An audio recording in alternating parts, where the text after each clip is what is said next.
All right, and we are live. This is the well. Let me greet you. Sorry. Good morning, good afternoon, good evening, depending on where you are watching this. This is the voice and face of Dr. Tolu Olabintan of Livingspring Family Medical Center. Good here in the good city of Mansfield, Texas, where we believe in helping our patients live long and well because we believe the quality of life is just as important as the quantity of life. And I'm excited today to be doing another Facebook Live with the awesome Dr. Megan Melo. Woo-hoo. Thank you so much for joining us. And today we'll be talking about the topic stress eating. Am I? And I'm going to let her introduce herself, but I wanted to shout her out as a fellow family physician, board certified, just like myself. And she's also an obesity medicine certified life coach. And she's also the founder of Healthier for Good PLLC. I'm going to let you introduce yourself, but I love what you do, Doc. Thank you so much for coming, and I'm honored to have you here. Oh, thank you so much for having me. So yeah, as you said, I'm a family medicine, board certified family medicine physician, and also board certified in obesity medicine and a certified coach. And right now, primarily I do my coaching skills with physicians and healthcare professionals, really working on issues around burnout, including stress eating, because of course, with the pandemic, many healthcare providers with their increased stress have been turning to food, like so many of us, to cope with the feelings that we have around stress and all the things. And really in my medical practice, it was the thing that got in people's way the most was really, kind of stress and emotional eating when they were trying to work on improving their health. And so I really value the skills that I was able to pick up as a coach to add to, the work that I do with both patients and coaching clients. Awesome. And I'm in Seattle, Washington. Awesome. So she's a multi-talented physician, this one. And my next question was going to be, why do you do what you do? So you do a lot of things. But why did you decide to go into coaching like you did? Yeah. I have been in practice for about 11 years since residency training. And I really felt like I lacked the skills to be able to help my patients with weight loss in relationship to their health, right? We can talk all day about how we want to look better and, kind of cosmetic reasons for weight loss. But of course, the way that we eat and excess body weight do have an impact on our health. And I just felt like I didn't really have the necessary skills to be able to help people. I could share my lived experience. I could share, kind of the basic knowledge that we get, which is calories in, calories out, which doesn't work very well as a model for people. But I sought the extra training in both the obesity medicine certification, looking for the medical side, as well as the coaching side, really kind of the human skills and, how do we really work on thoughts and feelings in order to be able to improve our habits? So for me, it was really like a coming together of both, sort of the medical side, as well as the coaching tools that really support the behavior change and kind of relearning, if you will, how to feel our feelings, which is something that a lot of adults are really out of tune with these days. I agree. I agree. Ourselves included. I agree. That's why I didn't want to say anything more because, yes, I agree. Yes. Now, what is stress eating? Yeah. Like, how would you define that for someone who's watching? What is stress eating? Yeah. When I think about stress eating, and there's not a formal definition that I'm aware of, but when I think about stress eating, I really think about eating as a way to feel better or to kind of recover from your day. So a classic example of this, and one that I've heard from hundreds of people really, is, I get my small children to bed after working all day, and then I hit the cupboards, I hit the freezer, grab the ice cream, and even though you've eaten dinner, you may or may not actually be hungry, you're trying to change the way that you feel. in response usually to stress. And that might be, a feeling of anxiety, overwhelm, irritability, frustration, those kinds of feelings. So some people don't identify with the words emotional eating, such as like, I feel sad and therefore I'm going to have cookies to make myself feel better. Right. But they know that idea of like, I've had a terrible day and I'm going to make it better with food. Now, and this is a tough conversation sometimes to broker with patient, because they tell you about the stressors, they tell you about their work, they tell you how difficult it is, they tell you how complicated the day was, and that's an outlet for them. So if there's a stressor, how do you broker that conversation with the patient that, look, I'm going through stress right now and this helps me? How do you navigate that in discussion? Yeah. I mean, first, let's just acknowledge that the stress is real, right? The things that are happening in our lives are really happening, and they can be hard. A lot of the time we are trying to avoid them in some way, like resist that they're happening. Like, it shouldn't happen to me that, I'm working this job and my boss is however they are. It shouldn't be happening to me that my kids are always fighting with each other. Like as though we're kind of owed a stress-free existence, which unfortunately is just not true. So let's acknowledge that the stress is real. And if we can acknowledge that and see how we have been feeling like it shouldn't be happening this way, one thing to do is really to start working on those thoughts. Like, is it true that it shouldn't be that way, that you're owed something else? Can we really sort of dig into that? So that's kind of one pathway, right? That is one piece of the work. The other is, in relationship to the eating directly, is usually, we have the emotion going on in our body. We may or may not be super aware of it, right? We're feeling irritable, stressed, bored, something. Right. We feel an urge. We feel an urge to eat. And it's almost automatic, right? It's something that often we're not aware of. And we think we have to respond to the urge. The urge feels very important. It feels very critical. It comes from a very old part of the brain that is seeking pleasure, seeking dopamine. It's like, I want some sugar or some salt or, some chips or, whatever it is. It wants the pleasure and it wants it now. And it can feel like it's really screaming at you in your head, that urge. And often when people are dieting, right, when they're trying to lose weight, they are trying all day to resist the urge, to like pretend it's not there. Okay. Right, to suppress it, to white knuckle it. But if we just allowed it, if we just acknowledged it and say, yeah, I'm having an urge right now to eat a bunch of chocolate. I'm having an urge, or to drink alcohol or, something. I'm having an urge, and just noticing it and choosing not to take an action, the urge will go away. Wow. You could say to yourself, yeah, I have an urge right now to eat ice cream right now. Maybe later. I'm not fighting with it anymore. I'm not pretending it's not there. I'm not pretending I'm a bad person for thinking that. I'm just creating a little space.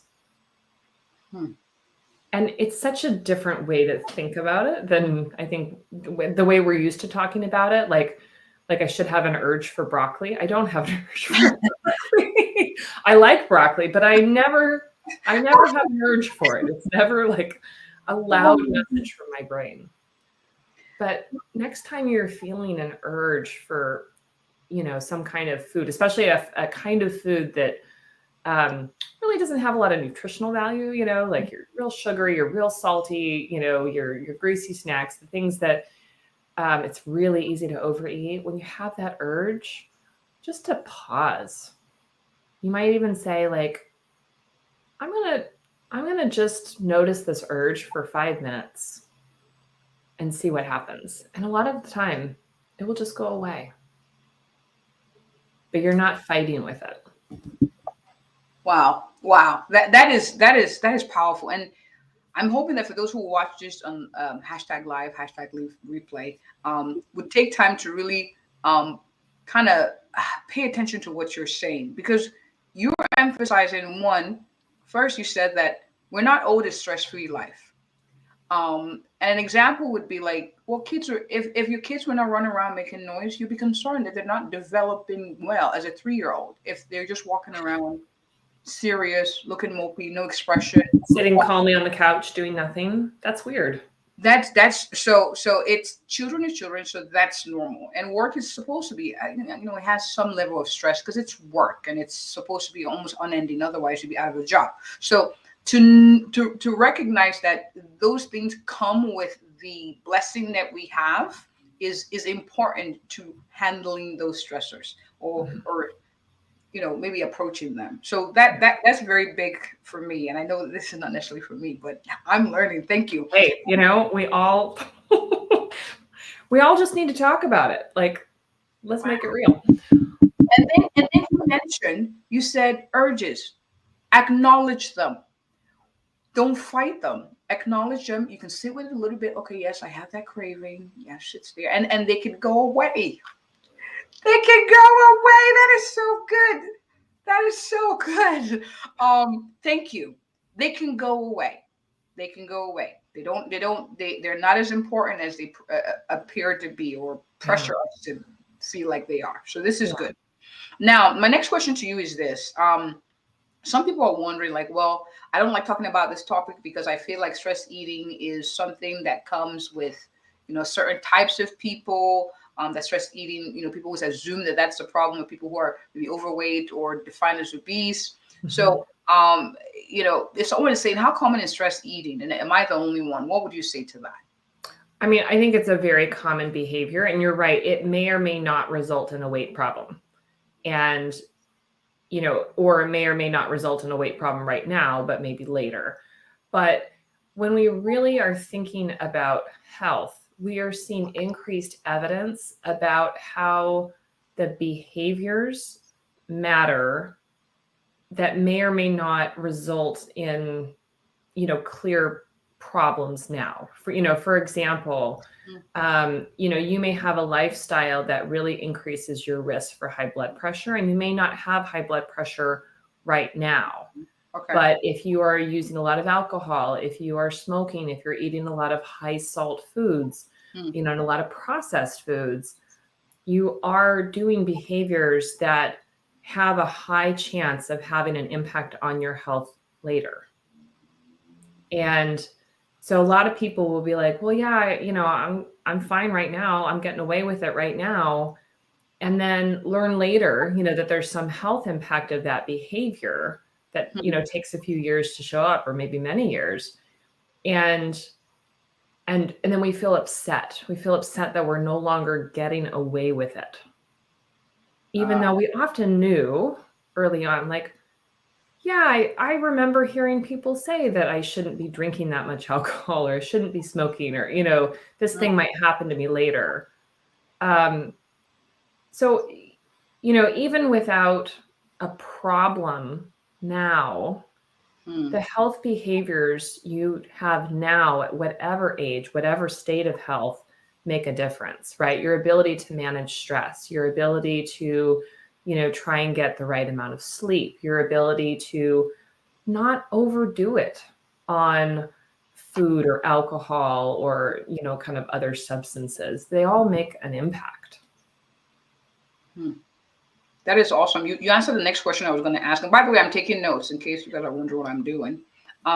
So health behaviors now can affect the future. And that's why it's good to address it, even if it doesn't translate into weight issues now. All right. So my next question to you is this. Realistically speaking, Doc, yes, stress eating is not good. I have to learn to master my urge and acknowledge my urge, and then it go away. I also need to know that the stress-free life is not something that I'm owed. but what are my options realistically? Like, how do I manage stress so eating is not the only option? Yeah. I think there's a couple of really important things. One pattern that I see a lot in women in particular, especially women with children or, other sort of caregiving responsibilities, is food being the only pleasure, right? Food being the only pleasure outlet all day. So imagine a lot of caregiving for, young children or, adults who need assistance or, a high stress job. And food is really the only comfort that you allow yourself. If that's your pattern and you're told to change your eating, you are looking at a lot, it's kind of like a sentence, like a jail sentence of like, well, now you've just taken away all the good stuff in my life. So before you make a change on your eating, it's important to intentionally add in pleasurable other non-food things into your life so that you have good things in your life, good comforts. And that can be very simple things. It might be that you would enjoy taking a walk early in the morning, that you would enjoy, cuddling with your pet or cuddling with your children and really noticing the pleasant sensations of that. That you would have, regular meetings with friends or, something that you can look forward to that gives you pleasure and joy that is not food. So adding that little and big, taking the chance to notice pleasurable things and intentionally put them in, and then starting to, decrease those, sort of pleasure related eating is the only way to soothe yourself. So I think that's really important. Getting to be comfortable with the idea of urge as a feeling, and urge as a feeling that, like fear, feels very loud and shouting in your brain, but that it is not actually a threat to you. It is not actually going to endanger you to not give into the urge. Right. And this comes up a lot too with panic, right? A lot of us can feel a lot of sort of existential panic about things that aren't actually dangerous to us. Like, I'm not talking about like there's a car about to hit you, but right. I'm really afraid to, I don't know, ask my boss for a raise. That isn't actually a threat to your health, but it can feel very intense and scary. So noticing the difference between, a true life-threatening fear, and a non, is the similar work of recognizing that urge is not actually imperative, but it comes from a very old, deep-seated part of your brain. Wow. So we talked about creating options. So when you're stressed, you have food is an option, but other things you could do: a hug, a walk. The things I tell patients that I've started to do and enjoy is reading for pleasure, like just reading, not necessarily but just to. And another thing is painting. They're actually adult coloring books that you can do as a way to kind of self-soothe too. So creating other options for yourself. And write it down. We think, oh, I'll just remember it. But, like actually write it down, like, okay, when I'm feeling irritable, how do I take care of myself that's not food? When I'm feeling sad, how do I take care of myself other than food? Have those lists like on your phone or in a journal, somewhere where you can just go to it and be like, oh yeah, a bath would feel really good right now. I'll take a bath. Wow, this is good. This is good. I hope people really take note of these things because they're very, very instrumental, not just in the small issues, but also in the bigger issues of life. You mentioned something about noticing the difference between a real threat and what an urge is. Just like fear, your throat is up to here, you feel like, oh my goodness, but it's not really life-threatening. When you really take time to understand that that's not, and that will go away too, it actually takes away the power from it. So, yes. Yeah. You don't have to be sort of the victim of those emotions. And it's normal if you feel like you've kind of been victimized by them from whatever has happened in your life, right?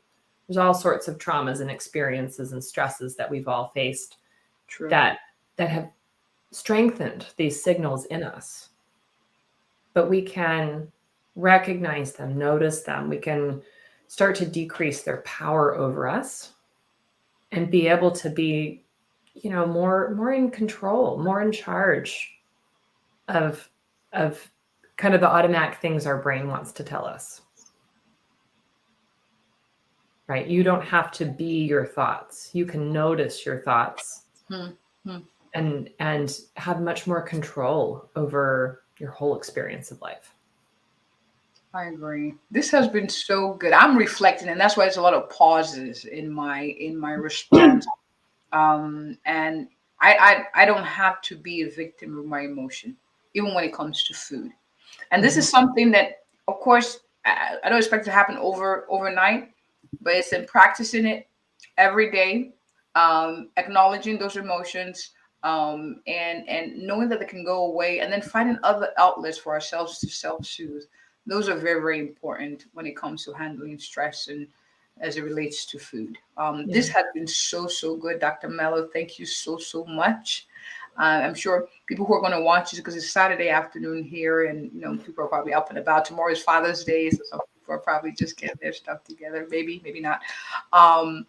People are wondering, where can I come reach out to you? How can I reach out to you to come speak, or how can I contact you to become a coach for a group or whatever? How can people reach you, Doc? Yeah, so people can contact me through my website, which is www.healthierforgood.com. Healthier, HEALTHIERFORGOOD.com. And then that's usually the easiest way to reach me. And I'm also on Facebook and Instagram, Megan Melo, MD. Awesome. So what I'm going to do is, after the live, I will post that information on the links or in the comment section, so people can connect with you. Thank you so much for coming. This has been very, very good.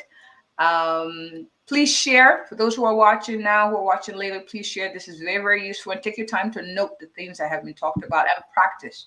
They may seem frou-frou and silly, but they actually work, because you are how you think, essentially.